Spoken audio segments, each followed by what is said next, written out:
वैशाख संकष्टी गणेश चतुर्थी व्रत कथा। धर्मकेतु नामक ब्राह्मण की कथा। पार्वती जी ने पूछा, वैशाख महीने के कृष्ण पक्ष की जो संकटा नामक चतुर्थी कही गई है, उस दिन किस गणेश का किस विधि से पूजन करना चाहिए और उस दिन भोजन में क्या ग्रहण करना चाहिए। गणेश जी ने उत्तर दिया, हे माता, वैशाख कृष्ण चतुर्थी के दिन व्रत करना चाहिए। उस दिन वक्रतुंड नामक गणेश की पूजा करके भोजन में कमल गट्टे का हलवा लेना चाहिए। हे जननी, द्वापर युग में राजा युधिष्ठिर ने इस प्रश्न को पूछा था और उसके उत्तर में कुछ भगवान कृष्ण ने कहा था। मैं उसी इतिहास का वर्णन करता हूँ, आप श्रद्धा युक्त होकर सुने। श्री कृष्ण बोले, हे राजा युधिष्ठिर, इस कल्याणदात्री चतुर्थी का जिसने व्रत किया और उसे जो फल प्राप्त हुआ, मैं उसे ही कह रहा हूँ। प्राचीन काल में एक रति देव नामक प्रतापी राजा हुआ। जिस प्रकार आग तीव्र समूहों को जला डालती है, उसी प्रकार वे अपने शत्रुओं के विनाशक थे। उनकी मित्रता यम, कुबेर, इंद्रादि देवों से थी। उन्हीं के राज्य में धर्मकेतु नामक एक श्रेष्ठ ब्राह्मण रहते थे। उनके दो स्त्रियां थीं, एक का नाम सुशीला और दूसरी का नाम चंचला था। सुशीला नित्य ही कोई न कोई व्रत किया करती थी, फलतः उसने अपने शरीर को दुर्बल बना डाला था। इसके विपरीत चंचला कभी भी कोई व्रत उपवास आदि न करके भरपेट भोजन करती थी। इधर सुशीला को सुंदर लक्षणों वाली एक कन्या हुई और उधर चंचला को पुत्र रत्न की प्राप्ति हुई। यह देखकर चंचला बारंबार सुशीला को ताना देने लगी, अरे सुशीला, तूने इतना व्रत उपवास करके शरीर को जर्जर बना डाला, फिर भी एक किसकाय कन्या को जन्म दिया। मुझे देख, मैं कभी व्रतादि के चक्कर में न पड़कर हष्ट पुष्ट बनी हूँ और वैसे ही बालक को भी जन्म दिया हूँ। अपनी सौत का व्यंग बाण सुशीला के हृदय में चुभने लगा।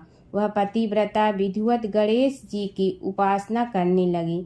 जब सुशीला ने भक्ति भाव से संकट नाशक गणेश चतुर्थी का व्रत किया तो रात्रि में वरदायक गणेश जी ने उसे दर्शन दिया। श्री गणेश जी ने कहा, हे सुशीले, तेरी आराधना से हम अत्यधिक संतुष्ट हूँ।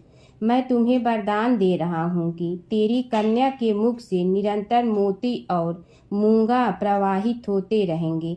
हे कल्याणी, इससे तुझे सदा प्रसन्नता रहेगी।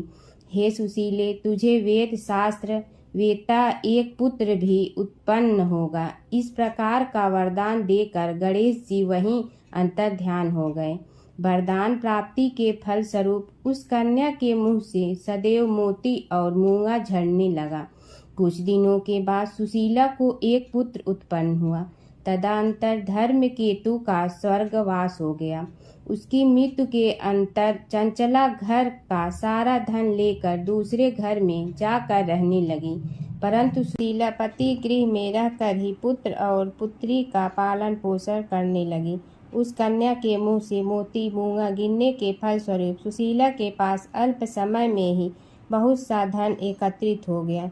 इस कारण चंचला उसे ईर्ष्या करने लगी। एक दिन हत्या करने के उद्देश्य से चंचला ने सुशीला की कन्या को कुएं में ढकेल दिया। उस कुएं में गणेश जी ने उसकी रक्षा की और वह बालिका सकुशल अपनी माता के पास लौट आई। उस बालिका की जीवित देखकर चंचला का मन उद्विग्न हो उठा। वह सोचने लगी कि जिसकी रक्षा ईश्वर करता है, उसे कौन मार सकता है। इधर सुशीला अपनी पुत्री को पुनः प्राप्त कर प्रसन्न हो गई। पुत्री को छाती से लगाकर उसने कहा, श्री गणेश जी ने तुझे पुनः जीवन दिया है। अनाथों के नाथ गणेश जी ही हैं। चंचला आकर उसके पैरों में नतमस्तक हुई। उसे देखकर सुशीला के आश्चर्य का ठिकाना न रहा। चंचला हाथ जोड़कर कहने लगी, हे बहन सुशीला, मैं बहुत ही पापीन और दुष्ट हूँ। आप मेरे अपराधों को क्षमा कीजिए। आप दयावती हैं।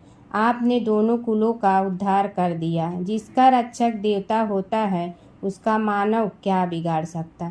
जो लोग संतों एवं सत्पुरुषों का दोष देखते हैं वे अपनी करनी से स्वयं नाश हो प्राप्त होते हैं। इसके बाद चंचला ने भी उस कष्ट निवारक पुण्यदायक संकट नाशक गणेश जी के व्रत को किया। श्री गणेश जी के अनुग्रह से परस्पर उन दोनों में प्रेम भाव स्थापित हो गया। जिस पर गणेश जी की कृपा होती है उसके शत्रु भी मित्र बन जाते हैं। सुशीला के द्वारा संकट नाहक गणेश चतुर्थी व्रत किए जाने के कारण ही उसकी सौत चंचला का हृदय परिवर्तन हो गया। श्री गणेश जी कहते हैं कि हे देवी, पूर्व काल का पूरा वृतांत आपको सुना दिया। इस लोक में इससे श्रेष्ठ विघ्न विनाशक कोई दूसरा व्रत नहीं है। श्री कृष्ण जी कहते हैं कि हे धर्मराज, आप भी विधि पूर्वक गणेश जी का व्रत कीजिए। इसके करने से आपके शत्रुओं का नाश होगा तथा अष्ट सिद्धियों और नवनिधियों आपके सामने करबद्ध होकर खड़ी रहेंगी। हे धर्मपरायण युधिष्ठिर, आप अपने भाइयों, धर्मपत्नी और माता के सहित इस व्रत को कीजिए। इससे थोड़े समय में ही आप अपने राज्य को प्राप्त कर लेंगे। दूसरी कथा। एक समय की बात है कि विष्णु भगवान का विवाह लक्ष्मी जी के साथ निश्चित हो गया। विवाह की तैयारी होने लगी। सभी देवताओं को निमंत्रण भेजे गए, परंतु गणेश जी को निमंत्रण नहीं दिया। कारण जो भी रहा हो, अब भगवान विष्णु की बारात जाने का समय आ गया। सभी देवता अपनी पत्नियों के साथ विवाह समारोह में आए। उन सब ने देखा कि गणेश जी कहीं दिखाई नहीं दे रहे हैं। तब वे आपस में चर्चा करने लगे कि क्या गणेश जी को कोई न्योता नहीं दिया है या स्वयं गणेश जी ही नहीं आए हैं। सभी को इस बात पर आश्चर्य होने लगा। तभी सब ने विचार किया कि विष्णु भगवान से ही इसका कारण पूछा जाए। विष्णु भगवान से पूछने पर उन्होंने कहा कि हमने गणेश जी के पिता भोलेनाथ महादेव को न्योता भेजा है।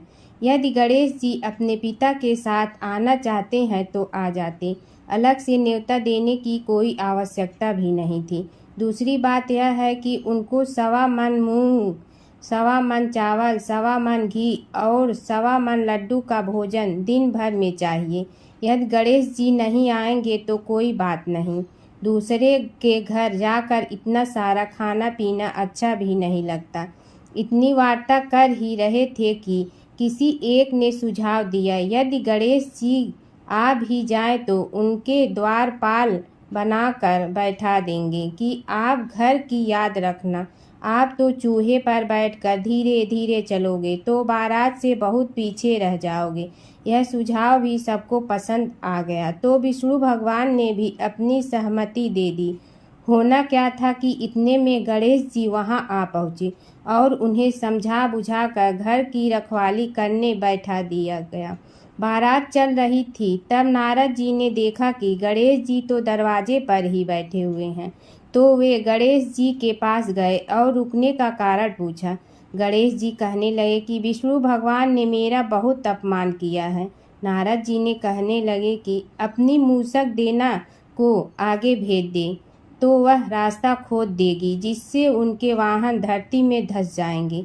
तब आपको सम्मान पूर्वक बुलाना पड़ेगा।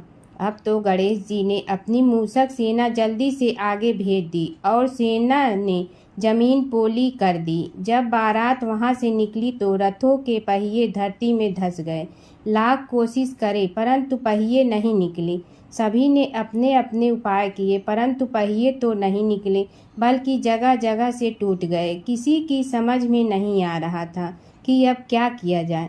तब तो नारद जी ने कहा, आप लोगों ने गणेश जी का अपमान करके अच्छा नहीं किया। यदि उन्हें मना कर लाया जाए तो आपका कार्य सिद्ध हो सकता है और यह संकट टल सकता है। शंकर भगवान ने अपने दूत नंदी को भेजा और वे गणेश जी को लेकर आए। गणेश जी का आदर सम्मान के साथ पूजन किया। तब कहीं रथ के पहिए निकले।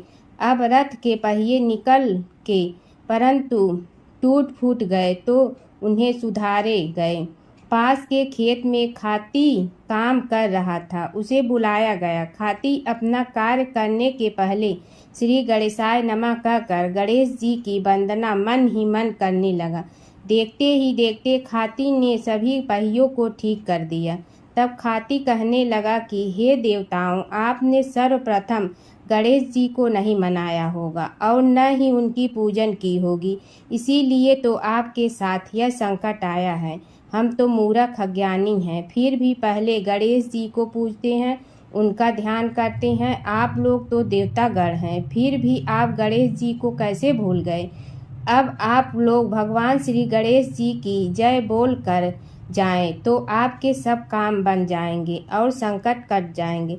ऐसा कहते हुए बारात वहां से चल दी और विष्णु भगवान को लक्ष्मी जी के साथ विवाह संपन्न करा के सभी सकुशल घर लौट आए। हे गणेश जी महाराज, आपने विष्णु को जैसे कारज सारियो ऐसे कारज सबको सिद्ध कर जो। बोलो गजानन भगवान की जय।